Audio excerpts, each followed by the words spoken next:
Cricket match میں پاکستان نے روایتی حریف بھارت کو ہرا دیا۔ میچ کے بعد کھلاڑیوں نے آپس میں ہاتھ ملایا۔ گزشتہ سال ایشیا کپ سے پاک بھارت کرکٹ میچوں میں دونوں ممالک کے کھلاڑی آپس میں مصافحہ نہیں کر رہے، لیکن گزشتہ روز ایک ایسا پاک بھارت کرکٹ ٹاکرا بھی ہوا جس میں گرین شرٹس نے روایتی حریف کو نہ صرف شکست دی بلکہ دونوں ٹیموں کے کھلاڑیوں نے میچ کے بعد ہاتھ بھی ملایا۔ گورنر سندھ کامران ٹیسوری نے کہا کہ سانحہ گل پلازہ پر ایک ہفتہ بعد بھی سیاست اور بلیم گیم ہو رہا ہے، سازشیں ہو رہی ہیں، واقعے کی عدالتی تحقیقات کرائی جائیں۔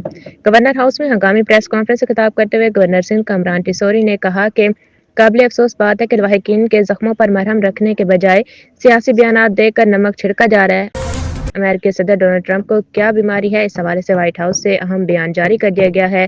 امریکی صدر ڈونلڈ ٹرمپ کی صحت کے حوالے سے ایک بڑا انکشاف سامنے آیا ہے۔ گزشتہ روز سوئٹزرلینڈ کے شہر ڈاووس میں غزہ بورڈ آف پیس پر دستخط کرنے کے حوالے سے منعقدہ تقریب میں امریکی صدر کی تقریر کے دوران ان کے بائیں ہاتھ پر نیلے اور سیاہ رنگ کا نشان نظر آیا۔ لندن، برطانیہ نے واضح کر دیا ہے کہ وہ امریکی صدر ڈونلڈ ٹرمپ کے پیش کردہ بورڈ آف پیس نامی عالمی امن معاہدے پر فی الحال دستخط نہیں کرے گا۔ غیر ملکی خبر رساں ادارے روئٹرز کی رپورٹ کے مطابق برطانوی وزیر خارجہ یوویٹ کوپر نے کہا ہے کہ اس معاہدے میں روس کی ممکنہ شمولیت پر برطانیہ کو سنجیدہ تحفظات ہیں۔